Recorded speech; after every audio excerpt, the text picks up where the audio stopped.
During our junior year, I crossed paths with Cindy. She was working on degrees in education and business administration, and I was studying for an engineering degree, hoping to be the first in my family to graduate from college. Her dream was to follow her parents' footsteps in education. Inspired by them, she believed in learning something new every day.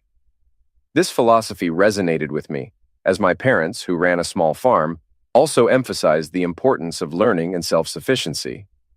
To fund my education, I worked at a local tutoring service, reducing my need for student loans. Midway through the semester, our professor assigned us to groups. Initially, I dreaded the project, but my attitude changed when Cindy was placed in my group. In our political science class, we had to analyze a famous Supreme Court case given by the professor. We needed to explain the case, discuss the decision, and argue whether it was a good decision. We were assigned Marbury versus Madison, the first major Supreme Court case that had significant effects. The ruling limited the Supreme Court's power to prevent it from becoming more influential than the other branches of government. This decision shaped the Supreme Court as we know it today. So we got along so well that we started dating and became exclusive. I hadn't dated much before due to a lack of money, but Cindy didn't mind. She enjoyed simple activities like watching TV with me or taking walks. Picnics and museum visits were big dates for us. I fell deeply in love with Cindy, and she seemed just as in love with me. We got married right after graduation. For the first 5 years of our marriage, life was mostly wonderful. Our bed life was satisfying, and our small new house was perfect for us. Since we lived in a new neighborhood, we quickly made a lot of friends and had a vibrant social life. Cindy started working as an 8th-grade teacher at a middle school in northern Palm Beach County, and I got a job with a big engineering firm in South Florida. However, over time, I realized that I didn't enjoy engineering. As the junior engineer, I was stuck with all the boring tasks. To escape the monotony at work, I decided to pursue a master's degree, hoping it would lead to a pay raise and more interesting projects. Instead, I only received a $500 bonus. Disappointed, I thought, forget them, and decided to go for a PhD. Despite my job being dull, things were generally good. Cindy's career was flourishing, and we were deeply in love. Financially, we were comfortable, and we talked about starting a family. But, as the saying goes, all good things must end. The first piece of bad news came when my boss told me I was being moved from design work to inspections. Inspections were even more tedious than the design work I had been doing. The second piece of news, which seemed good at the time, was that Cindy was moving to a new position as the head of the guidance department at West Jupiter High School. This promotion would later turn out to be a big mistake. The third big issue in my life came when Brock Turner was appointed as the principal at Cindy's school. He was a former NFL player who had played for 5 seasons with 3 different teams. Brock was drafted by Dallas in the 3rd round as an inside linebacker, but was traded after 2 seasons, even though he had performed well. He spent 2 years in Seattle before being traded to Philadelphia, where he had another strong season but ended his career after a serious ankle injury in a playoff game. After realizing his football career was over, Brock tried working in TV due to his natural charisma, but it didn't work out. His charm came off as arrogance on screen, leading to him being let go. He then worked at a regional bank in customer service, but quit after 9 months because he disliked office work. Brock eventually became a gym teacher and football coach at a suburban high school in Philadelphia. Over 3 years, he moved up to assistant principal and head football coach. The team had a winning record, but never succeeded in the postseason.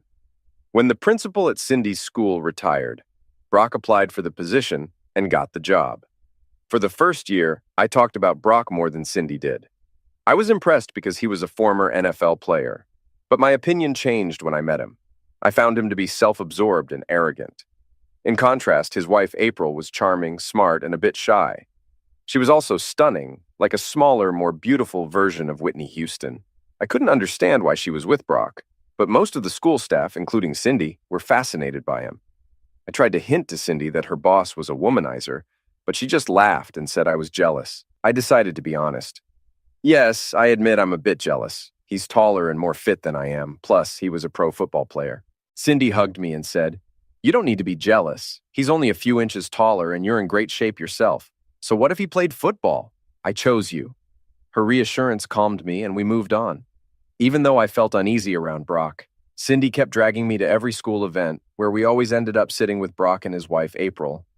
I got to chat with April occasionally at these events and found out that she and Brock had been married for 3 years and had a little girl named Tiffany. One night at the school district's Christmas party, I saw what a real jerk Brock was. If Cindy thought I was jealous, it was nothing compared to how April was treated by Brock. At the party, Brock asked Cindy to dance without even checking with me first. I thought this was rude, and I was annoyed that Cindy didn't even look to see if I was okay with it. I watched for a while and saw that Brock was holding Cindy at a respectful distance. I moved over to talk to April, and we had a great conversation. I found out she was a part-time professor at a local community college that had recently become a 4-year college. She taught French and German. Her mother's family had moved from the Congo to France, and her father was German. Before April was born, her parents had moved to the United States. Since the college had only recently become a 4-year institution, they were still filling teaching positions. April hoped that her part-time job would lead to a full-time role as an associate professor. During our chat, she showed me photos of their daughter, who looked just like a smaller version of April. I laughed as April recounted various adorable things Tiffany had done. When the third song ended, Brock and Cindy came back to the table. Brock seemed irritated to see me talking to his wife. "You're sitting in my seat," he said harshly. I was taken aback by his tone, but apologized and moved. I then offered to get drinks for everyone. April asked for another glass of Chardonnay, and Cindy wanted a Coke. On my way back, Brock grabbed my arm, took the wine glass from me, and threatened, "Stay away from my wife, or I'll knock you out." "What's your problem?" I asked, shocked by his aggression. "Just stay away from my wife," he replied as he walked away. Shortly after, Brock announced that he and April were leaving. His sudden departure was surprising, and Cindy's angry glare was equally shocking. On the way home, Cindy confronted me. "What did you do to upset Brock?" "I didn't do anything," I shot back. "You must have done something because he was really mad at you," Cindy insisted. "He threatened to beat me up if I didn't stay away from his wife. I was just being polite while you were dancing without even checking if I was okay with it." "What does that mean?" Cindy demanded. "Forget it," I snapped. "I don't want to discuss Brock anymore." After the Christmas party, my feelings about Brock shifted from discomfort to outright dislike. However, I didn't want to cause trouble since he was Cindy's boss. Luckily, after that Christmas event, Cindy rarely brought up Brock. A few months into the new year, the economy took a serious downturn, hitting the real estate markets hard. At first, my company was unaffected because we had plenty of work lined up. But as time went on and no new projects came in, people started getting anxious. I kept my head down and worked diligently. But I knew that if the economy didn't improve, layoffs might be on the horizon. One day, Cindy came home thrilled because she had been chosen to organize a career assembly at her school. I didn't understand why she was so excited, since I thought the students would only be interested in the fact that they got out of class for a few periods. Nonetheless, I supported her enthusiasm. If I had known she was so excited because Brock had picked her for the task, I might have been less eager to help. As it turned out, I was glad I did. She had already lined up an accountant, a lawyer, a nurse, a computer programmer, and several other professionals to speak. Cindy asked if I could arrange for an engineer from my company to give a short talk. I asked my boss the next day, and he approved it with the condition that I take a personal day. Since it was for Cindy, I agreed. The career assembly was planned to last 2 hours, with 12 different professionals each speaking for 10 minutes. However, on career day, 4 of the speakers either canceled or didn't show up. Cindy was frantic and almost in tears. I assured her not to worry and stepped in to cover for the missing accountant, lawyer, auto mechanic, and doctor. When it was my turn to speak, I gave Cindy a kiss and told her not to worry. As I walked up the stairs to the stage, I noticed a bunch of high school students looking extremely bored. The only reason they hadn't left yet was that they'd have to return to class. While my slides were being set up, I began my presentation. "Good afternoon, everyone. If you're asleep, please raise your hands." Naturally, almost every hand went up, and the students laughed. I had their attention now. I hope you find my talk interesting. And if not, at least it'll keep you out of class for a bit longer. The students cheered. Taking a deep breath, I started. "I'm an engineer, but today I'll talk about a few different professions. I'll also give you some solid advice on how to succeed in whatever you do, including how to get through high school with less stress." Many students laughed at that, but they sat up straighter. I was really getting into it. I kicked off with a joke about engineers. "You might think engineers are just a bunch of nerds, but that's not true. Let me share a story to show how practical engineers can be," I continued. One day, an engineering student was riding a shiny new bike across campus. He ran into a fellow engineer who said, "Wow, that's a great bike. Where did you get it?" The first student replied, "You won't believe it. A girl rode up to me, took off all her clothes, and said I could have anything I wanted." The other engineer said, "That's fantastic. Good choice. Her clothes probably wouldn't have fit you anyway." Then I concluded, "See, Engineers are very practical. That got a big laugh from the crowd. I moved to a slide presentation showing various buildings and structures. One slide featured a carpet museum with a roof that looked like a rolled-up carpet. Another slide showed the crooked house, which seemed to be leaning in different directions. I also showed a building designed to look like a huge picnic basket. I ended the slideshow with a plain 9-story building and asked if anyone could guess what was special about it. After several guesses, I revealed, "You'll never guess it. This is Europe's largest brothel. It's 9 stories high and located in Germany. If you're interested." The boys cheered while the girls reacted with ew. Next, I switched topics to discuss different professions, covering average salaries and the education required for each job. I included more jokes and gave tips on studying and taking tests. I shared my belief that to succeed in anything, you should always aim to do better than your best. It might seem counterintuitive, but I explained that if you don't push yourself to improve, you won't get better. I also emphasized that there's no such thing as a dumb question and that asking for help is smart, unlike those who don't seek assistance. Finally, I talked about people who choose not to go to college, but instead work in trades. I encouraged those interested in this path, explaining that they might earn more than many college graduates. I was having a great time and didn't realize I had gone over my allotted time until Cindy signaled me to wrap it up. After acknowledging her, I finished my talk with one last piece of advice. At some point, everyone has to give a public speech. It's one of the biggest fears people have, sometimes even more than dying. Most of you will face this challenge eventually. When that happens, remember to stand up straight so everyone can see you. Speak clearly so everyone can hear you. Then keep your speech brief and sit down quickly so people will appreciate it. Thank you. You've been wonderful. I received a standing ovation, a kiss from Cindy, and a handshake from Brock. But that wasn't all. Unknown to me, 3 other high school principals were there and asked me to speak at their schools. I mentioned that I had taken a personal day off to give the talk for Cindy, but eventually Cindy persuaded me to do the speeches at the other schools. All 3 speeches went really well. At the last one, at a high school in a poorer area, the principal said he wished I could be one of their teachers. I felt on top of the world, but soon, things took a turn for the worse. One Monday morning, I was called into my boss's office and told that I was being laid off. The severance package was reasonable. It included 3 months' pay and health insurance coverage. When I got home and told Cindy about the layoff, her first reaction was, "Oh, great. How are we going to pay the mortgage now?" I just looked at her and said, "Thanks for the support." Then I grabbed a beer from the fridge and went to our den, which we used as an office. I turned on the computer and started job hunting. A few minutes later, Cindy came in quietly and apologized, saying she was just worried about losing the house. I kissed her and gave her a hug. "Don't worry, the company gave me 3 months severance pay. I'm sure I'll find something before then." However, as the severance pay started to run out and I still couldn't find a job, Cindy's pressure to find employment increased. Each day, the tension in our home grew as I faced rejection after rejection. I was starting to feel like a failure. Then, something happened that made me feel even worse. Alan Latter, the vice principal at West Jupiter High School, left for a new job in California. Brock quickly promoted Cindy to take his place. From then on, I had to hear about how much everyone loved Mr. Turner, how great the teachers thought he was, and how he was being considered for the deputy superintendent role. My dislike for Brock Turner reached new heights. As I remained unemployed for a 4th month, I felt like Cindy was losing respect for me. Then an unexpected opportunity came up. On the evening news, there was a story about a new program designed to attract teachers to schools in low-income areas. The program was considering life experience in place of a teaching certificate, but if hired, a certificate would be required within 2 years. The starting pay was $3,000 higher than the usual salary for a first-year teacher. Since I hadn't found a job in my field, I decided to apply. I faxed my resume to the school board the next morning, and by early afternoon, I had an interview scheduled for the next day. I didn't tell Cindy because I didn't want to raise her hopes. The interview ended with a job offer.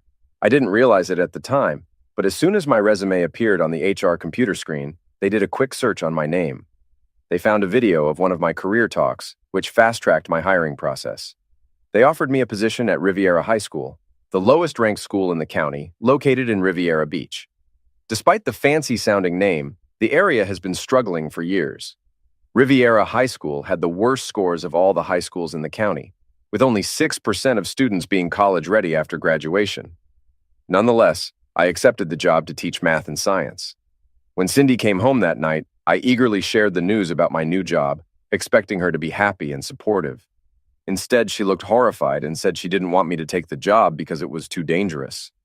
She told me about some of the terrible things happening at the school, like metal detectors at every entrance and security guards patrolling the hallways.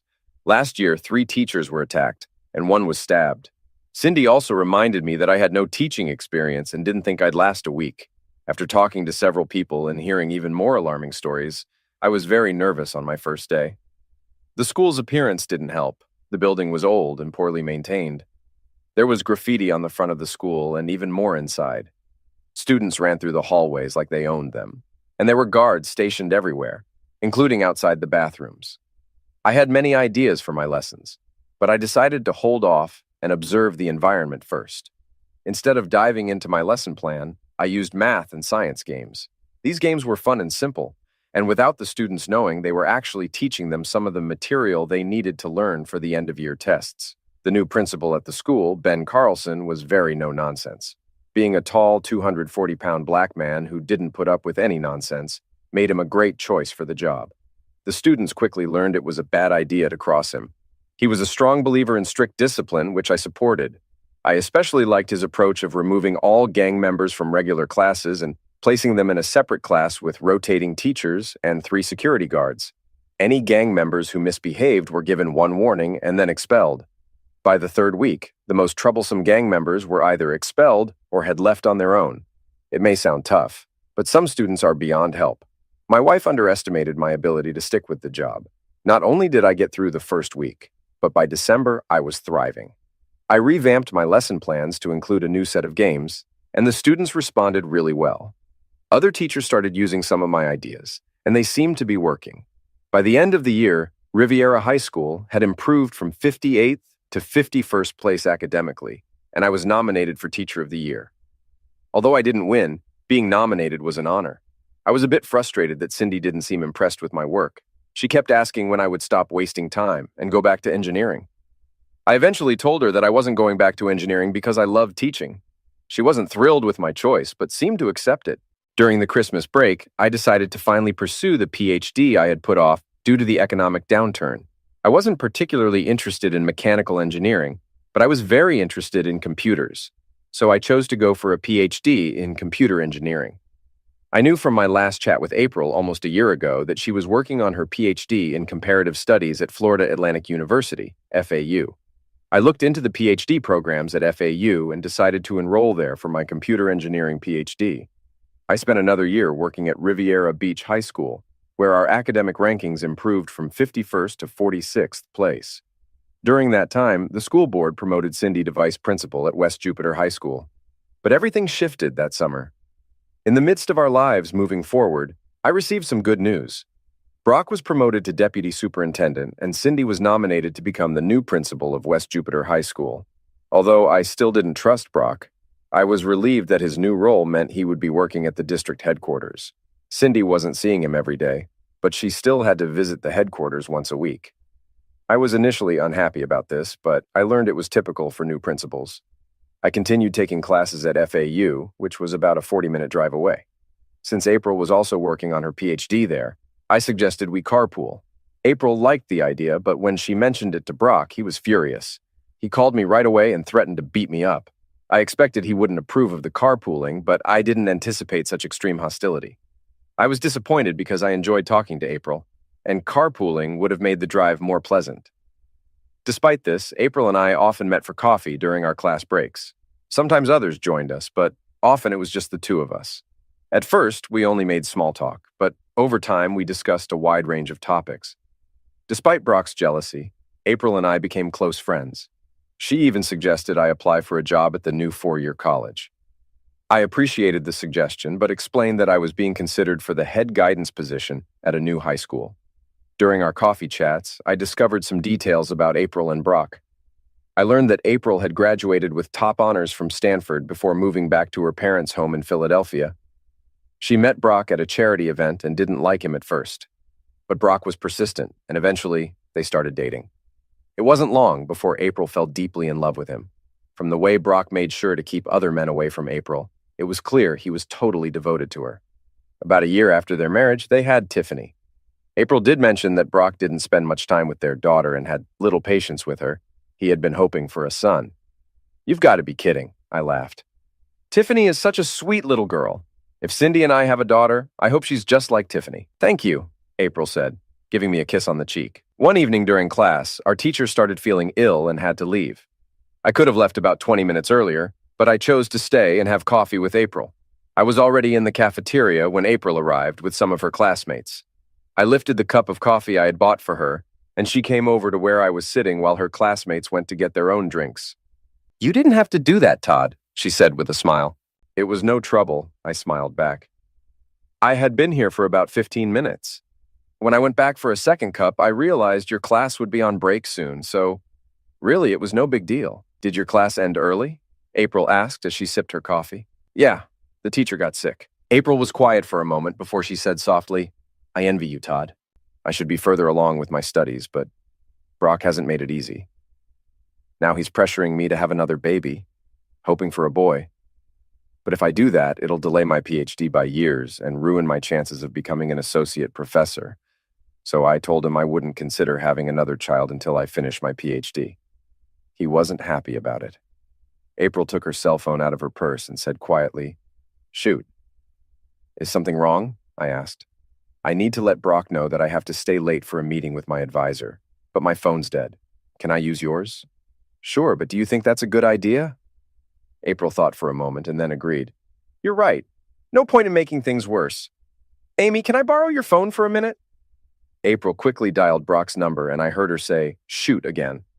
Another issue? I asked. Yes, April replied with frustration. I told Brock his voicemail was full 2 days ago and he still hasn't cleared it. Can you do me a favor, Todd?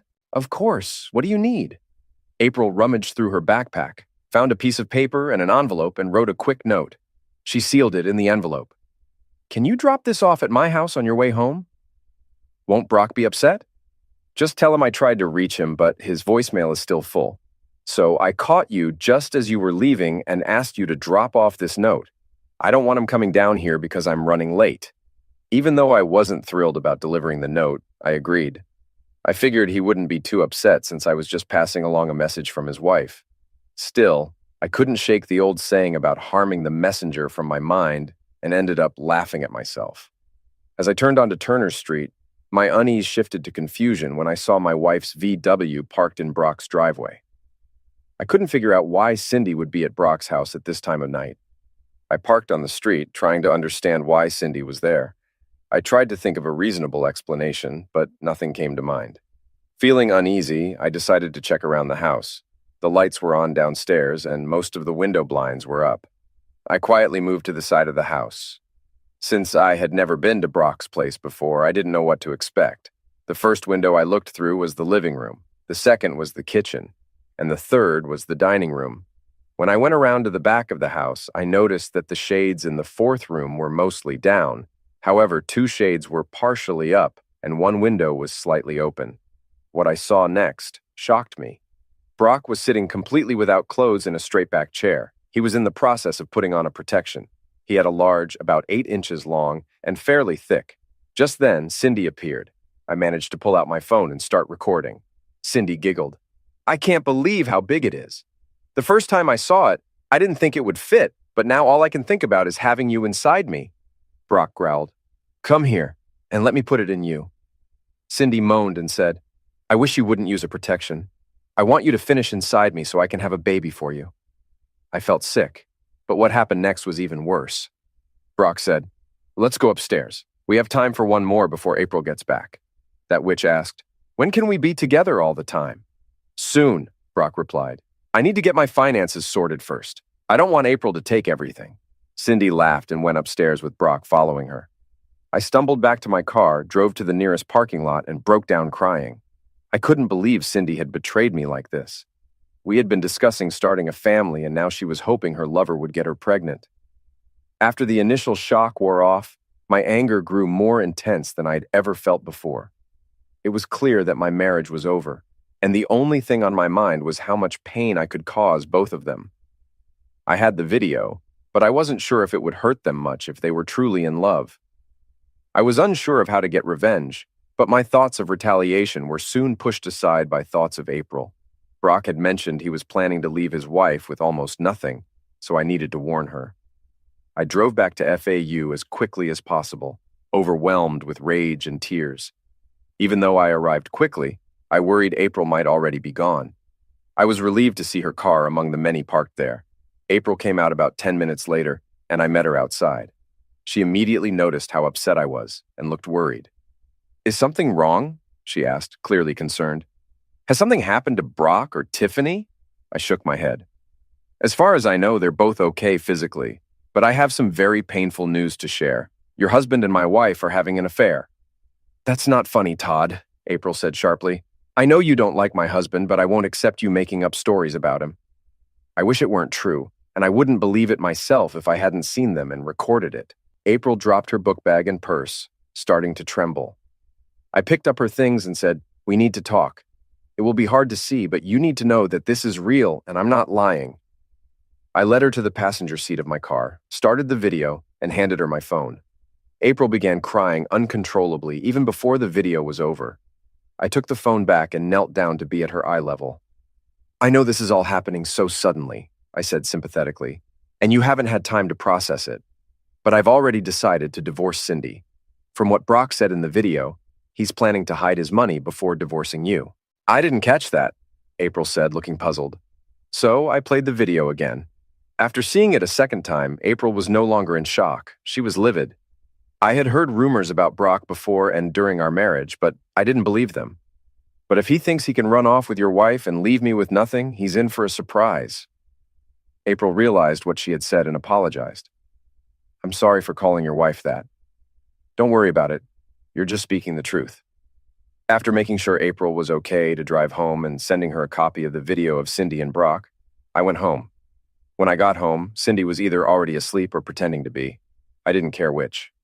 I went to our office, turned on the computer, and started planning the end of my marriage. The next morning, after Cindy left around 8:30 a.m., I showered and got ready to handle our finances. Before leaving, I found a divorce lawyer online and scheduled an appointment for the next day. Cindy and I didn't have many assets. Our house had little equity, so it would either be sold or Cindy could buy me out. We had joint checking, savings, and investment accounts totaling about $75,000. Cindy had a retirement account with the Florida retirement system, and I had a 401k account until I recently switched to the FRS. Our retirement accounts were about the same amount. I thought dividing our assets would be straightforward. However, I needed to wait until I spoke with the lawyer to understand my exact situation. I knew Florida was a no-fault divorce state, so the video wouldn't help in court, but it might make Cindy agree to the divorce if she was planning to resist. By 10 a.m., I had sorted out everything I could, so I started looking for a small apartment. I found a one-room efficiency in Lake Park and rented it. Then I went home and began packing my things. By around 2 p.m., I realized my new apartment wouldn't be big enough, so I also rented a self-storage unit nearby. If Cindy noticed anything missing, she didn't mention it. I stayed in the den, preparing for a possible new job offer. I slept on the couch there, and Cindy left before I woke up. The next day, I met with my divorce lawyer, Alicia Smithson. She was a no-nonsense, middle-aged woman. After I showed her the video and explained what Cindy had been doing, she told me the video wouldn't help in the divorce. She also warned me against posting it online, as I could face legal consequences. That night, I waited for Cindy to come home so I could confront her. She arrived around 9 p.m. and walked past me in the living room. "Cindy, we need to talk," I called out. "I'm tired and need to shower," Cindy said, heading for the stairs. "I don't care if you have Brock's mess on you," I retorted. "We need to talk now." Cindy stopped at the bottom of the stairs, turned around and asked, "What are you talking about?" "Come in here and I'll explain," I said, standing up. Cindy cautiously walked into the living room. "I think you owe me an apology for the way you just spoke to me." "I don't think so," I said, as I opened my laptop and played the video. The screen quickly showed Cindy getting on top of Brock. Cindy glanced at the video for a moment before closing the laptop. "Now that you've found out, I guess I don't need to hide it anymore," Cindy said, showing no remorse. I laughed. "Cindy, remember when you said people should learn something new every day?" "Yes, so what?" she snapped. "Well, it seems you didn't learn when I warned you that Brock was a womanizer. Now, he's turned you into his mistress." "There's no need to be rude," Cindy said angrily. "I know this must be hard on your pride, but a better man has taken me from you." I hoped we could end things amicably. I laughed out loud. Since you didn't want to face the truth, you're on your own now. I've already rented an apartment and moved some of my things there. I'll come back for the rest later. You can stay here until the divorce is finalized. After that, the house will either be sold or you can buy me out. You'll be served with the papers at work on Friday. I moved into my small new place. Loving Cindy as much as I did made it incredibly painful. For the first few days, I could barely get out of bed to use the bathroom or eat. Luckily, it was summer, so I didn't have any obligations. I spent all my time thinking about how to get revenge on them, but nothing came to mind. On the third day, I forced myself to get up, shower, and go grocery shopping. When I returned, I turned on the small TV in my kitchenette. The channel was showing a celebrity gossip show, which immediately caught my attention. Former NFL linebacker Brock Turner and his wife are getting divorced after 3 years. It seems the rumors about Brock being a womanizer are true, as his wife, April, has filed for divorce, citing infidelity. Our reporter spoke with Mr. Turner earlier today. Mr. Turner, is it true that your wife caught you with another woman? Please, Brock said with a sad smile. My wife and I are having a tough time. We're working through a big misunderstanding. We'd appreciate some privacy while we try to fix our marriage. I didn't feel much satisfaction from his response. I hadn't spoken to April since I first told her about her husband's affair with my wife. It seemed incredibly unfair that Brock had ruined my marriage, and now he and April might be working things out. I was filled with anger and sadness again. But when my phone rang, fear joined the mix. Before I could even answer, the caller started speaking. Listen, jerk. I know it was you who took those pictures of me with your cheating wife. Just so you know, I'm living in your house and having a great time with her. And you'd better watch the 6 o'clock news tonight because you're going to be in trouble. I was stunned that Brock had called me. But in the few seconds I had to think, I realized it wouldn't be hard for him to figure out I was the one who took the video. Even though I was scared, I wasn't going to let him see that. Well, you're lucky because Cindy is about to be my ex-wife, I said, trying to sound more confident than I felt. And if you're living there, I'm guessing you haven't managed to sort out that misunderstanding. Just watch the 6 o'clock news, jerk. You won't be so cocky after that. Then he hung up. I worried about what Brock might do to me and turned on the local news at 6. I didn't find out what Brock's threat was about until about 10 minutes into the broadcast. The news anchor said, Palm Beach County's Superintendent of Schools, Standish Crawford, resigned today to take a job with the Department of Education in Washington. Brock Turner, the deputy superintendent, has been named interim superintendent. However, it's widely believed that he'll be offered the position permanently. A deep fear took hold of me.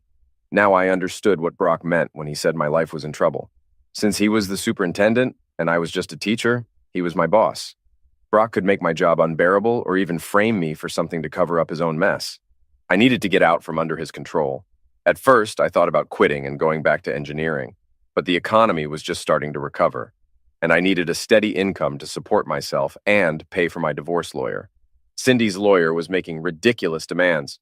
They wanted me to pay $50,000 to buy Cindy's share of the house. The house only had about $20,000 in equity, so asking for $50,000 was absurd.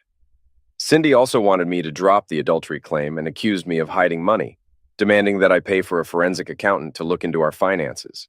Even though her demands were unreasonable, I still needed to pay my lawyer to represent me.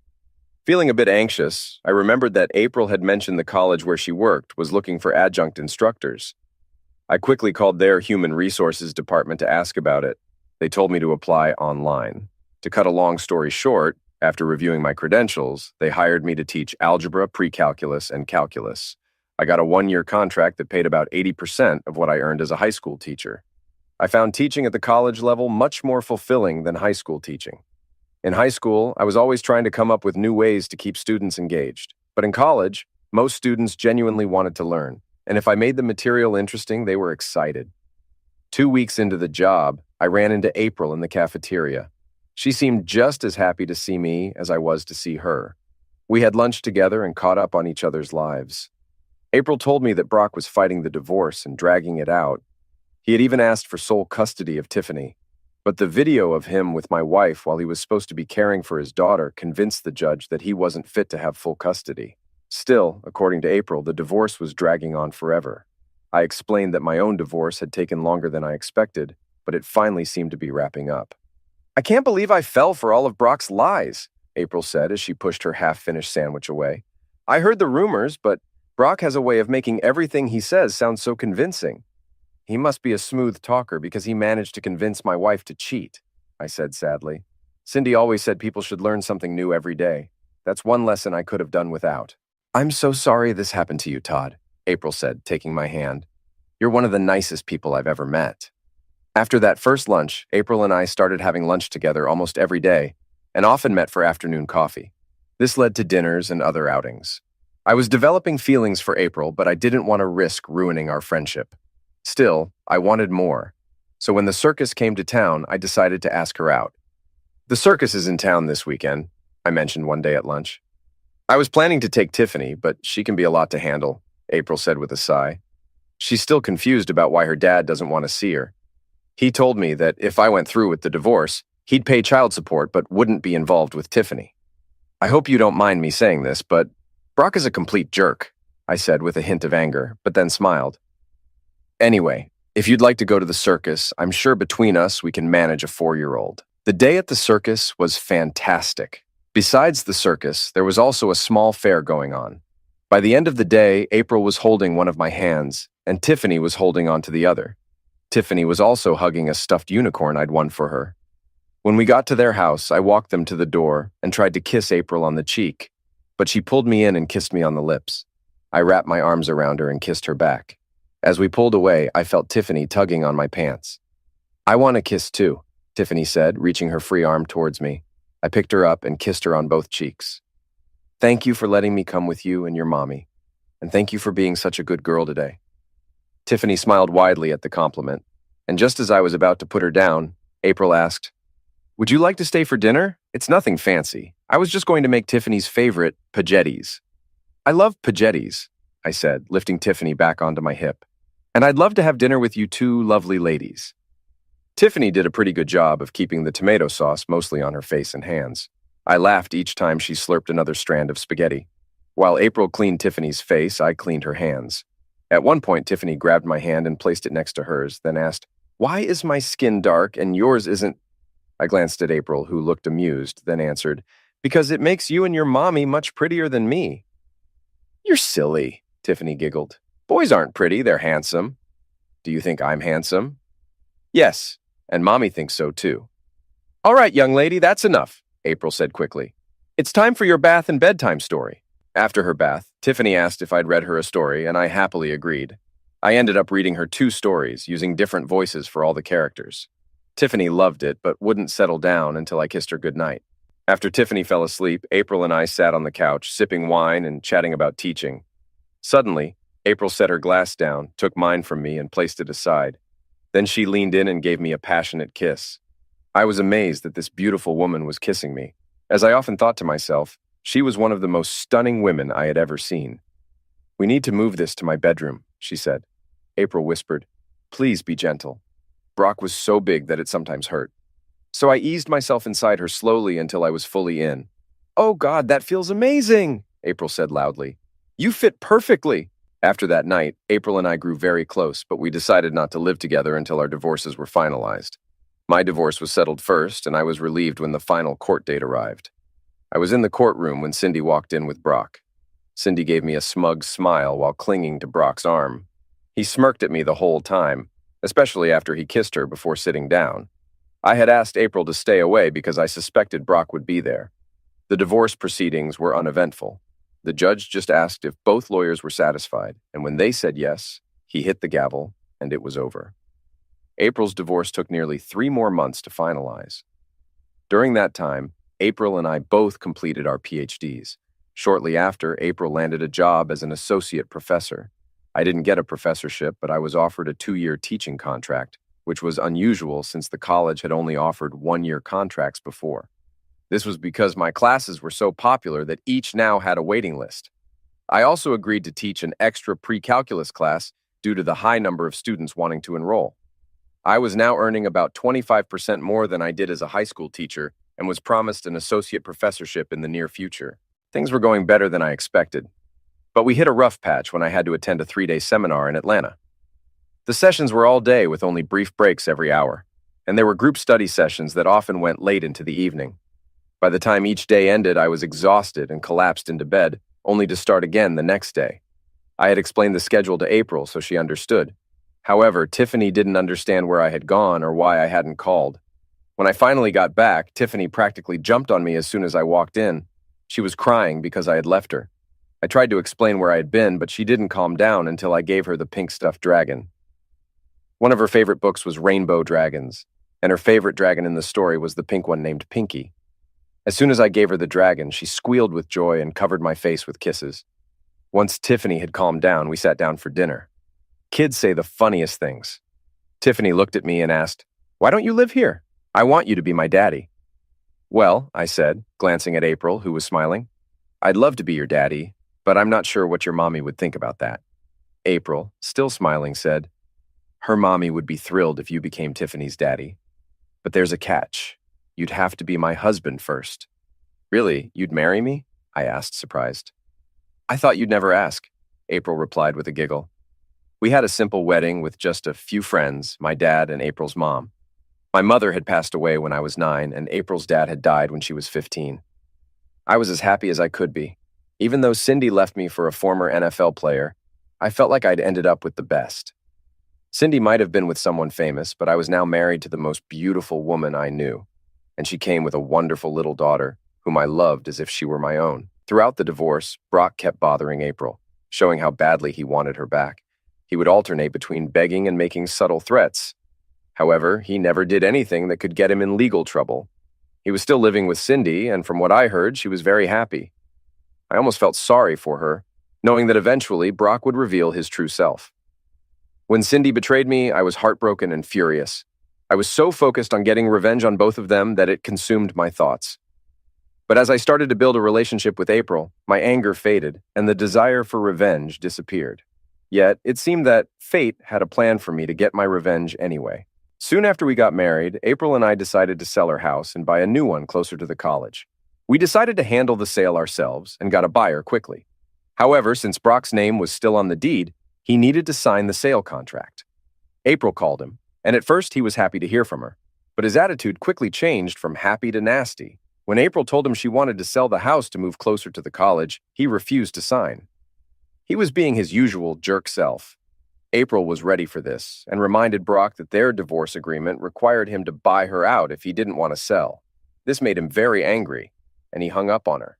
However, the next day he called back and agreed to sign the contract. At the closing, April asked Brock if he wanted anything from the house. He said he didn't want anything and that it was her problem to clear everything out. Clearing out the house was a huge job. We saved the basement for last, and that's when I discovered something valuable. April brought up a box full of random items. At the bottom of the box was an old laptop that had belonged to Brock. April said he had bought a new laptop about a year and a half after he became principal of West Jupiter High School, so she thought he had thrown out the old one. She asked if I could fix the laptop for Tiffany to use. I told her I could try, as long as it still worked. That night, after recharging the battery, I was surprised to find the laptop not only worked, but still had files on it. I originally planned to just reformat the laptop, but then I decided to check the files first to see if there were any pictures of Tiffany or April that they might want to keep. What I discovered went beyond just finding ordinary mistakes and revealed that Brock was not just an ordinary idiot, but a top-tier one. Yes, there were some photos and videos of April and Tiffany, but the majority of the files were of without-clothes women, with Brock having closeness with them. Each video or photo had a description explaining the duration of the affair and Brock's rating of each woman. While I didn't recognize most of the women, I did identify 5 of them. One was the wife of a Dallas quarterback, a famous model. I remembered that shortly after their encounter, the couple divorced and Brock got traded. Now I understood why. The other 4 women were teachers at West Jupiter High School, 2 of whom were married. Cindy was one of those married teachers. It was clear that Brock was involved with all these teachers around the same time. There were several photos and 2 videos of my ex-wife. The new videos were even more shocking than the one I had recorded. I couldn't believe how my once loving wife had turned into such a promiscuous person. But what Brock wrote about Cindy made me laugh. He praised her skills, but complained she was too clingy because she kept asking him to get her pregnant. He even considered having a child with her just to spite her husband. I was about to delete the files, but then I saw this as an opportunity for some revenge. I copied all the explicit content to a flash drive and continued exploring the laptop. What I found next made Brock look like the biggest idiot ever. He had left all his financial records on the computer. I couldn't believe it. Brock had left detailed financial statements with all his accounts, account numbers, and passcodes. He had lied about his assets during the divorce. He had accounts in the Cayman Islands and California that he hadn't disclosed in court. After checking out the rest of the folders, I called April over. I first showed her the photos of the women Brock had been involved with, and then I showed her his financial records. I wasn't sure which made her more upset, the women or the hidden money. Ultimately, I think it was the women. I discovered that Brock had slept with her maid of honor, all her bridesmaids, and even her cousin. Things moved quickly after that. April had Brock brought back to court for hiding assets from their marriage. Although he could have been jailed, the judge ended up giving April 65% of the concealed assets. A good portion of this extra money was put into a college fund for Tiffany, and another part was used for a down payment on a house just 2 blocks from the college. Since my divorce, I had been living in a small apartment with minimal expenses. With my savings and the money from my divorce, I was able to match April's down payment. I hadn't figured out what to do with Brock's top 10 list of affairs, but I kept the flash drive with me while I decided. It might have stayed there if not for what happened at a college fair at the West Palm Beach Convention Center. I had been invited to speak at the fair, and April had taken a class off to join me. The fair had about 40 colleges and universities setting up booths, and high school seniors from nearby schools came to talk to the representatives. There were also seminars on how to create a strong college application, choose a major, and succeed in college. While I was sitting with the college representative, I heard the voice of someone I loathed the most, Brock Turner. "Look here, Cindy," Brock said with a smug grin. "It's your pathetic ex-husband." "That's amusing, Brock," I said with a forced smile. "Because that's exactly what your ex-wife says about you." "You're such a jerk, Todd," Brock said, his face turning red. "I'm tempted to teach you a lesson about respecting your betters." "Just ignore him, Brock," Cindy said, holding his arm tightly. "He's not worth your time. Don't stoop to his level." Brock looked at Cindy and then at me with a nasty grin. He leaned in and kissed Cindy deeply. She melted into his kiss. When they pulled away, Brock gave me a smug look. That settled it for me. As they turned to leave, I called out to Cindy, "Cindy, I found some pictures of you on the computer. I thought you might want them. You always said people should learn something new every day." She took the flash drive with a mumbling, "Thank you." I didn't realize that April had seen everything and walked over to me right then. She hugged me and gave me a quick kiss. "Sorry I was gone for so long, dear." "What the hell?" Brock said, looking shocked. His face turned bright red when he noticed April's pregnant belly. "Oh, hi, Brock," she said sweetly. "Were you catching up with my husband?" Brock took a step toward me, but stopped when he saw a security guard passing by. He walked away with Cindy, but kept glancing back a few times, looking unsettled. That night, April and I were in bed, and I was putting lotion on her stomach. We were only half listening to the news until the newscaster started a new report. This evening, officers responded to a call at the residence of School Superintendent Brock Turner involving an alleged domestic issues situation. We don't have many details yet, but Mr. Turner seemed to have a non-life-threatening knife wound. Right now, we know he's in the hospital, and Cindy Albee has been taken to county jail. Turning to April with a grin, I remarked, "Looks like Cindy learned something new today."